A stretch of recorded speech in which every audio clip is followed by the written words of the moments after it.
Welcome to Marvel Champions Podcast, a podcast about Marvel Champions the card game. I'm your host, Scott, and with me as always, my co-host, Ryan. How's it going there, Scott? It's going pretty good, Ryan. Been enjoying some games of Marvel Champions. Oh, Hopefully I'll be playing a few more as we're kind of getting into the holiday season. Oh, we can only hope. Yeah, no kidding. A couple days off work. Hopefully I can play with physical cards more. I'm ready for that tactile experience. Yeah, Ryan. No, for sure. I would absolutely love to play it. Yeah, you should figure out how to come over and play. It's always easier for you to come over here. That is, since I have this giant suitcases of cards. That's true. You have it all decked out. So one day when I have my you ready? Game room, I am ready for a episode that we haven't done in a little while. A combo. Combo. This should be fun. I was waiting for your combo. You do it really well. Let's just dive right in. Combo like that. Yeah, just like that. So my combo is actually a new card with an old hero. The new card is everyone's favorite new protection card, Taunt. I knew it.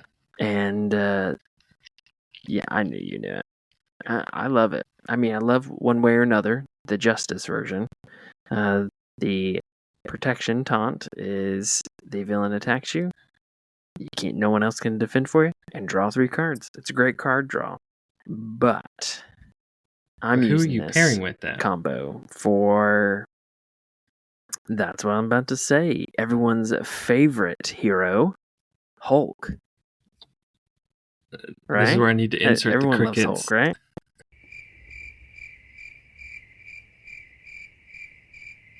Yeah. Yes. Insert the crickets right there. Yeah. Hulk, favorite. Now, apparently, Hulk is not the most loved hero in the Marvel Champion space. Very beloved in the comic space. And there's lots of reasons. We can talk about it in a champion checkup. But I have been toying around with Taunt with Hulk because one of his greatest assets is his health. He's got tons of health. And so he can take a punch. Throw down Taunt, get the card draw, let the villain attack you, and then just move on. That's it. The card draw helps with one of the biggest weaknesses of Hulk, which is hand size / inability to really draw cards. And it just really helps with that. Utilize the massive hit points he has to just take one to the face.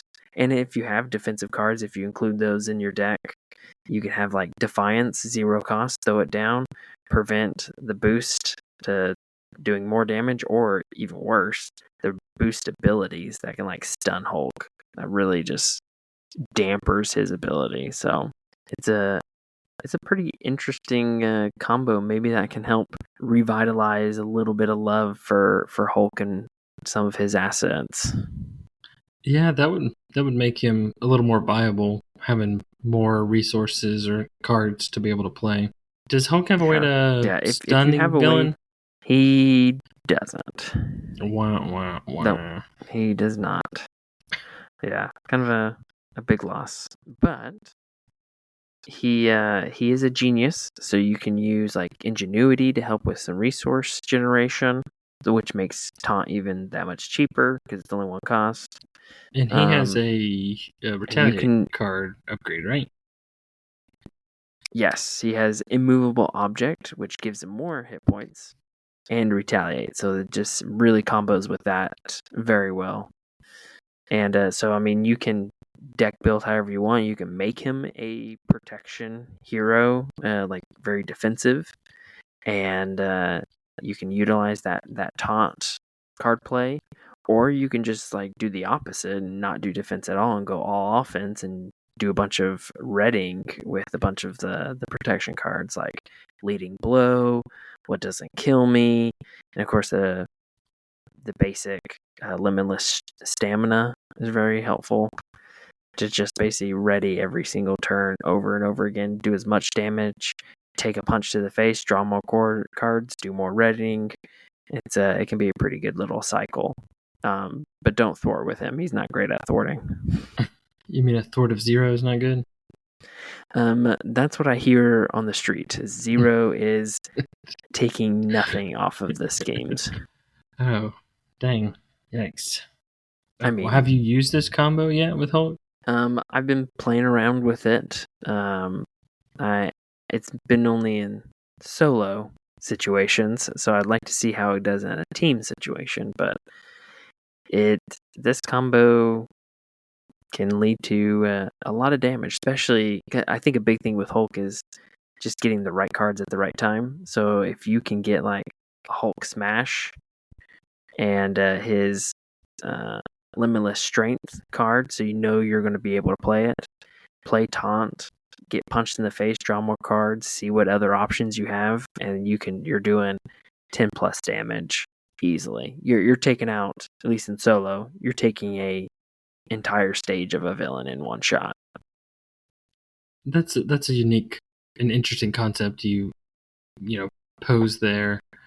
You're able to use that card to kind of give Hulk more options on what he can do for that turn. Because stereotypically, you think of Hulk, he does one thing each turn, right? He has enough cards to barely play one thing. So, yeah, that's good.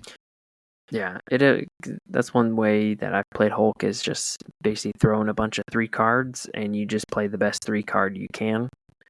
But with Taunt, it allows you to put some other lower cost cards in there that can benefit and roll off of his readying or whatever you need to do.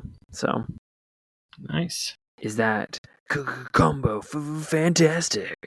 I think it's a combo approved. Combo approved. Want to see if the listeners agree or if they're just still, nah, I'm going to stay away from Hulk. So should I do a poll that pits mine against yours or just Hulk against Hulk? Hulk against Hulk.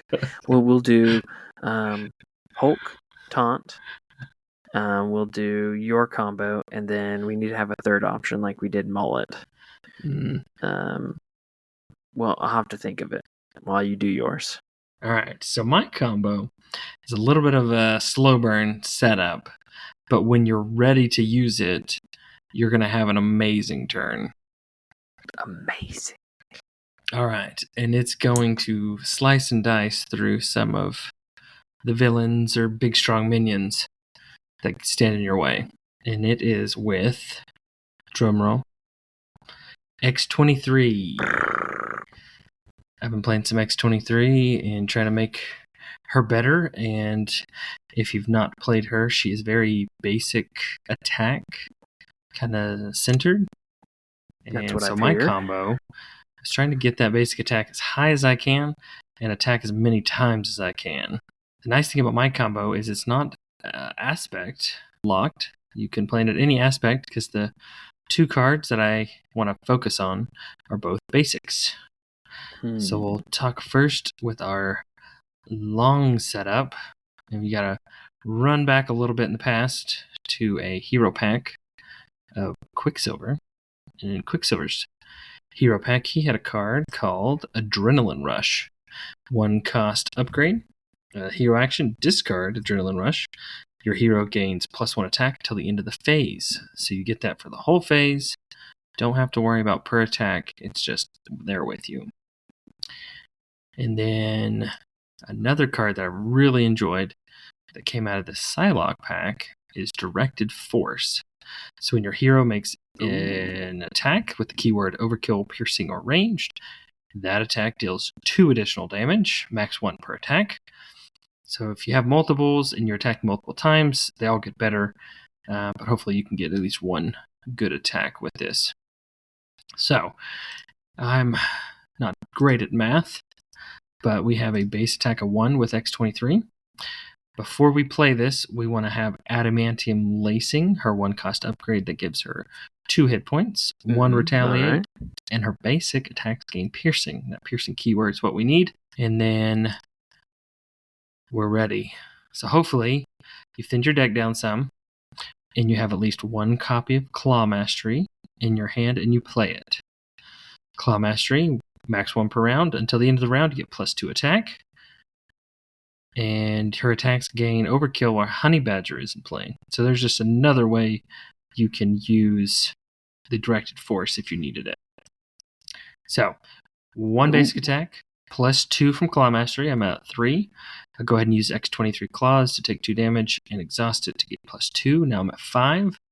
Then I activate all 3 copies of my Adrenaline Rush. Now I'm at 8. I do a basic attack. I play my directed force, which is 10. A 10 attack. Boom. Just like that. Now, if I do have Honey Badger out, I can have her do something, and then I can ready back. I'll have my 8 attack stat to attack again. And then if I still haven't used my basic action of a living weapon, or my hero action of base or hero response, living weapon, whatever my ability is, where you can take damage and ready once per the phase. But Grim Resolve can give me that. If I need to generate a resource for something, I can take the 1 damage, and then I could have the additional attack of 8. Boom. Boom. You looking for this? Boom. And if you wanted to pair with an aggression deck, it just makes it that much better with like a skilled strike, which adds another 2 to that attack. So you could hypothetically be hitting for 12 for a 1 basic attack. So it's pretty much Hulk. So it pretty much is, except for more easy readying ability than Hulk. Yes, you can ready and do it a lot more and more frequently. But the difference is Hulk can do that with 1 card. It's true. On the first turn. Mine's a little bit of a setup, but I don't think it's a difficult setup. And it's a very low cost curve. I think the most expensive card, if you had it out, would be Honey Badger, 2 cost. Yeah, that's a big difference than Hulk, because all of his cards are 3 cost. Yeah, I mean, and you can go even deeper. You can give the combat training. That gives you another +1. If you were able to get the specialized training player side scheme finished, and you got combat specialist and got another +1, that'd be pretty crazy.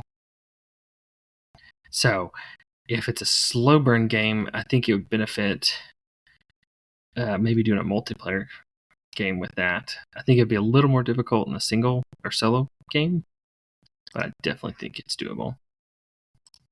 Yeah. No, that sounds like a pretty solid combo. A lot of damage dealing. You can spread it somewhat.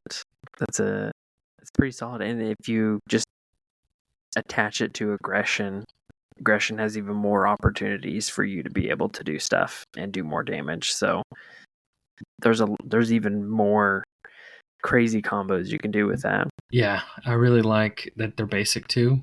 Basic, low cost. They're great for combo. X23 combo. So it's pretty good. No, that's pretty solid, man. Yep. Have you tested this one out, or is this one you just come up with? It's one I've recently come up with. I've not put it into practice yet.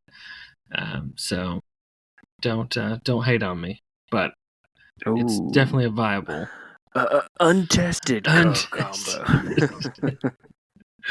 Hypothetical. Yeah. Yeah, that's all right. It's all right.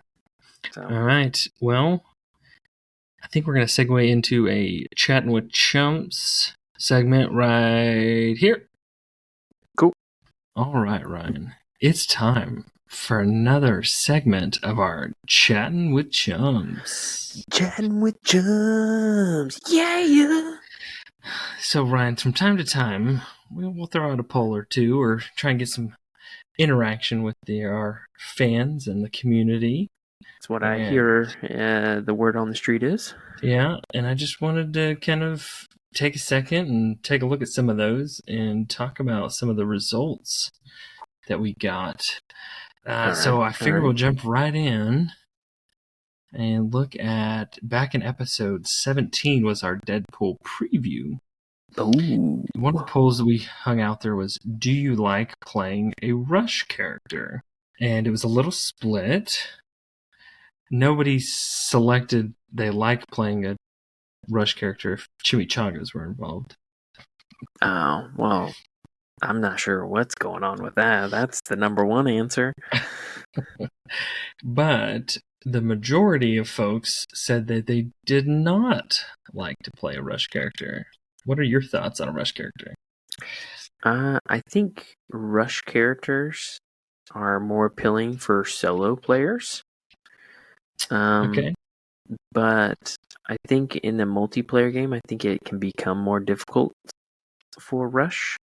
So I'm guessing people like to be able to kind of get set up, and I think people like to feel in control that no matter what happens, they can handle the situation. That always reminds me of like the 90s side scroller games, and you would always have that one guy who was always on the right hand side ready to go into the level, and you're kind of back trying to collect the items. Oh, okay. That's the Rush player Okay, I when know it what you comes to mean. multiplayer. But I agree with your comments. I think for a solo, you probably get a lot of people like Rush characters with solo because they can just go right full steam ahead. Yeah, I feel like Rush playstyle is almost like trying to break the game. Like I'm just trying to get through it as quick as possible. Right. And I would agree. I'd rather just enjoy the experience. Yep. And we did have some people that said they do enjoy a Rush character, and maybe they do play solo. Who knows? We probably should have expounded on that, but we can do that at a later date. All right, Ryan. Another poll that we chatted about was in episode 19 was our Next Evolution campaign box review as a whole. And we posed the question was, did the Next Evolution box live up to all the hype? We had that real long hiatus. Hadn't had any champions for like 6 months. I think this was the new designers kind of lead for a box. What do you think the community said? I will say that Genesis probably had a bigger hype because it was the beginning of the Mutant saga. But I think people were stoked about getting some new content, and I think they liked the idea of Cable. Yeah, I would agree. I think the heroes were good, and I think for the most part, I think the villains were highly anticipated, and they were done well, which kind of added to that. Did they live up to the hype that they were given? Yeah. For the most part. For me personally, I think it did live up to the hype. I enjoyed it. It had good characters. It had good villains. There wasn't like that was a terrible scenario kind of moment. So I think overall it was a success for me. So what you're saying, as long as they were better than Sabretooth, it was Oh good. man. I mean, I really like the whole premise of Sabretooth, but man, that healing it grinds my grits. Yeah, that one's that one's a slog. All right, let's look here. All right, so as we were kind of waiting for some of those new content to come out, which I imagine we'll have some similar episodes coming in the next few months, we were chatting, or no, not chatting with chumps, so we're doing now. We were checking up on some champions. We did a couple champion checkups. Episode 23, we talked about Captain Marvel and Captain America. Ooh. And from a Marvel Champions perspective, we asked which captain was better. And what do you think the community said? I mean, I would assume it would be Captain America, because often he is labeled as a S tier. Captain. America. Well, Ryan, you would be wrong. What? I know. The fans voted, and squeaking out the victory was Captain Marvel. Oh, Captain, my Captain. I'm honestly surprised because I enjoy Captain America way more than I do Captain Marvel. I would agree. Granted, in that episode, I did say Captain Marvel was a lot of fun to play. Overall, I find Captain America much more enjoyable and a lot easier to play, and his consistency is right up my playstyle. Yeah. But I mean, I think people like doing the big attack that she has. I think getting that set up and throwing it down is very powerful, especially for, not to bring up past polls, but rush characters. I think she's known as one of the rush characters. But I think she's like a sleep rush character, because you just kind of put that in your back pocket until you're ready for it. Yeah. I guess you could play it where that's like your sole thing in life, but if you like strictly focus on that single card, you can pull it off pretty effectively. Okay. Touché. She has so many card draws that it's crazy. I think that's why people probably like her too. That card draw is pretty nice. All right, here we go, Ryan. So in our episode 26 Mr. Sinister review, for some reason we had our rankings of all the villains. We asked the community, where does Mr. Sinister rank out of the 5 scenarios with Next Evolution? Where do you think the community put him from number 1 obviously being number 1 and 5 being the bottom, number 5? So it's funny because I honestly can't remember where I put him at. I think I put him at number 1. I think you put him number 1. Yeah, I think I put him at number 1, and I stand by that, even though I couldn't remember it. I really enjoy Mr. Sinister as a whole, so I would assume he's probably in the upper half, at minimum 3, if not 2 or 1 for people. Well, it looks like for this case, for this poll, he fell in at number 2. 2. We didn't say to rank them. It was just simply 1, 2, 3, 4, 5. But so we don't know how he compares to the other 4. But if they felt like a good number 2 spot, which I would agree with. He's up there 1, 2 for me. Yep. I think he's the overall the most rounded out of that. Like when it comes to like difficulty to enjoyment and everything. So yeah, he definitely plays different. I think if you want to hear our in-depth thoughts, definitely go back to episode 26 and hear our thoughts on Mr. Sinister. Nice plug. Yeah, it's pretty good. All right, one final one to round off this Chatting with Chums.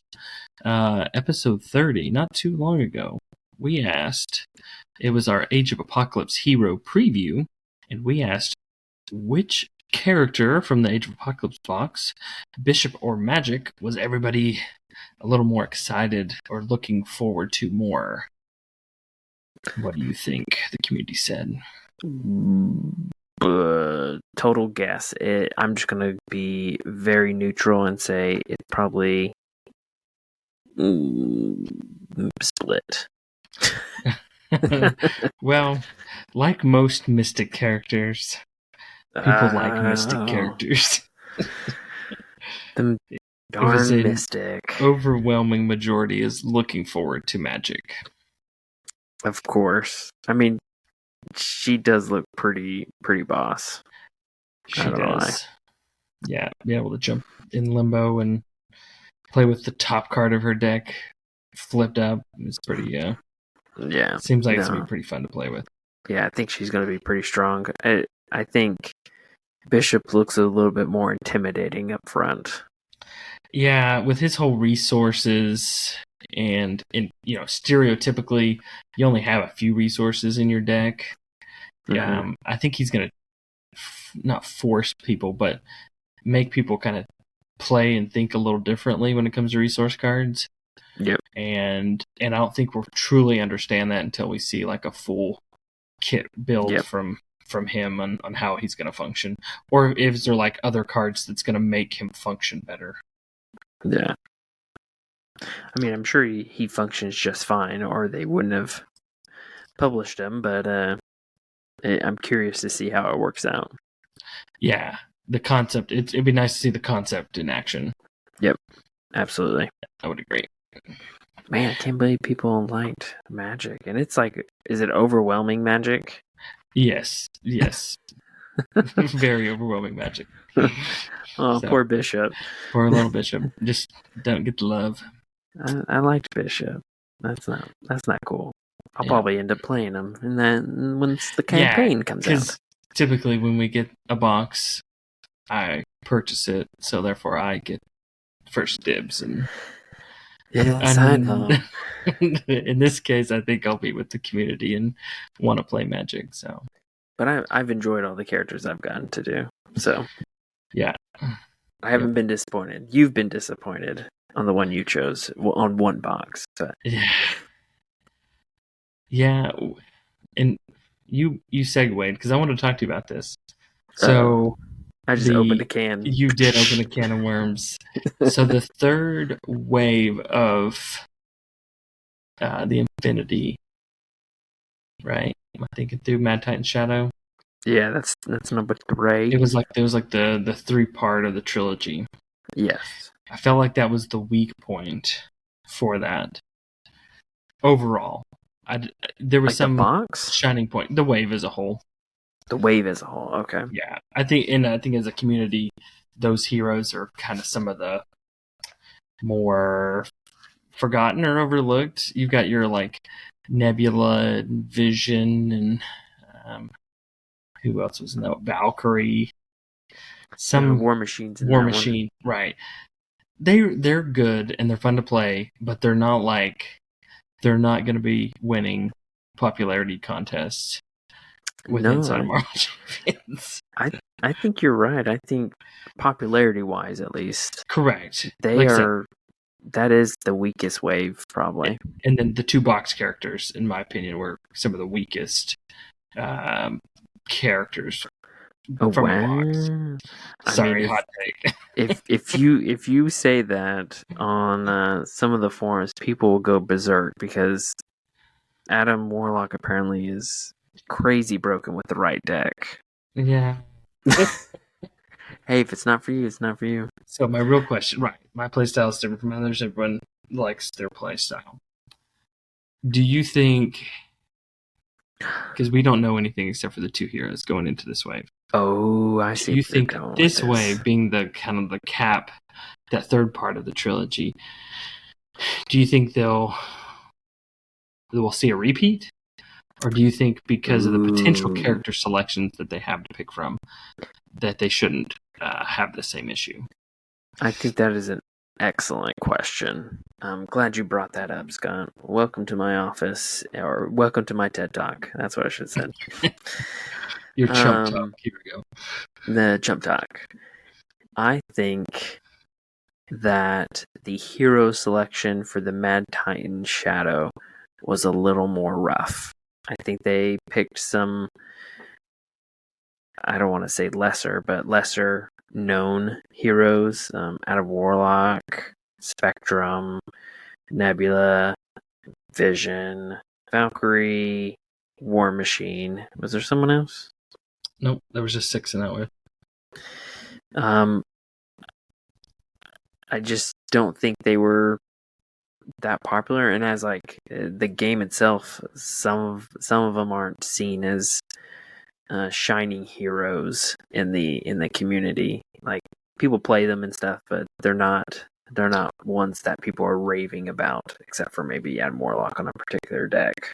But with this wave, I think the selection that or the pool that they have to pull from is probably a little bit better, because we're doing Bishop and Magic, and there are several big X-Men that haven't even been touched yet. So we have like going back to the originals, you've got your Iceman that hasn't been used yet. You got your Beast that hasn't been used yet. And then outside of that, there's some popular ones like Who are some Nightcrawler. popular ones?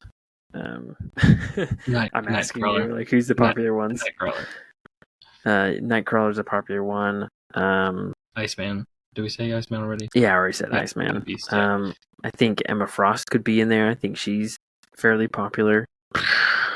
I'm sitting here saying there's a great pool, and I can't even think of them. Lame. No, I think you're right. And what stinks is that the scenarios from that box are like the epitome of that whole cosmic box. Huge scenarios, big baddies. I felt like the heroes didn't rise to a level of the villains that you got for that wave. Yeah. No, I feel ya. I mean, I think all the heroes I've enjoyed playing, but there's some that I don't go back to very often. I've kind of almost have to like force myself to do it. It's like you have to do a podcast and do a segment called Champion Checkup. Something like that. Yeah, we'll get into them. Yeah. But I think that's a really good question. So I hope they learned from that moment, and I'm with you. I wouldn't call it a mistake. It was not a mistake. But yeah. But I think it's a learning opportunity. Yeah, I think they did the best they could, because I'm not sure what other Avengers they could have done.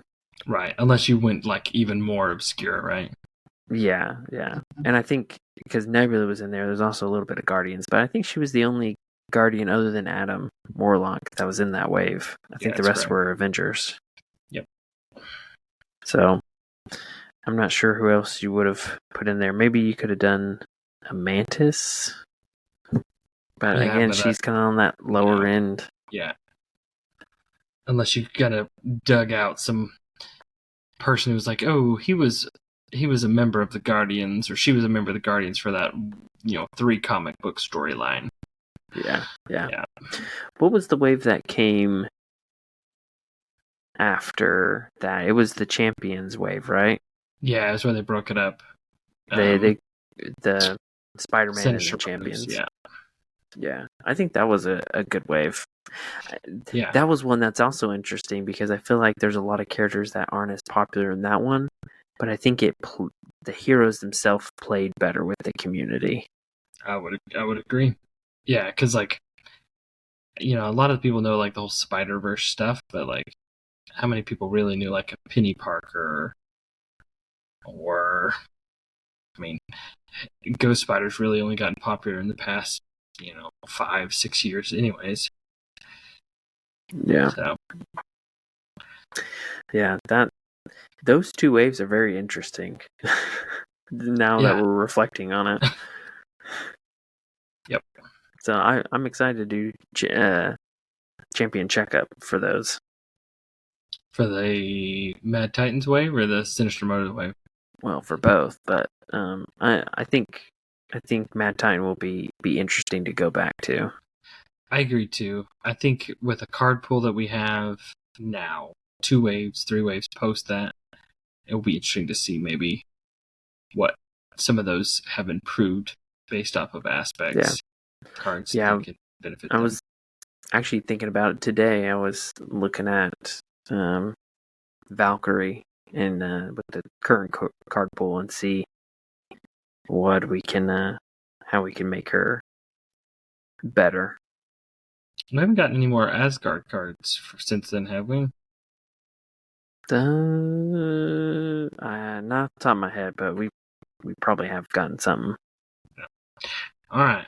Well, we hope you enjoyed this Chatting with Chumps, and we appreciate everybody who's participated in our polls. They, I think, unfortunately, are only on Spotify. So if you listen on something else, maybe work your way to Spotify to do the poll, or we'll figure out another way to make the poll a little more universal. We appreciate the interaction. It's fun to see people's thoughts and perspectives, and not just us champions in our opinions all the time. We like to hear from our chumps, so that you can go from a chump to a champion. And if you want to be featured on a Chatting with Chumps segment or have tested out one of our combos and would like to share your experience, we would love to hear about it, especially with all the new listeners that we might have gained. You can reach out to us at marvelchampionspod@gmail.com. We'd love to hear from you. And as always, if you want to go from a chump to a champ, listen to the Marvel Champions podcast. Thanks. See you later.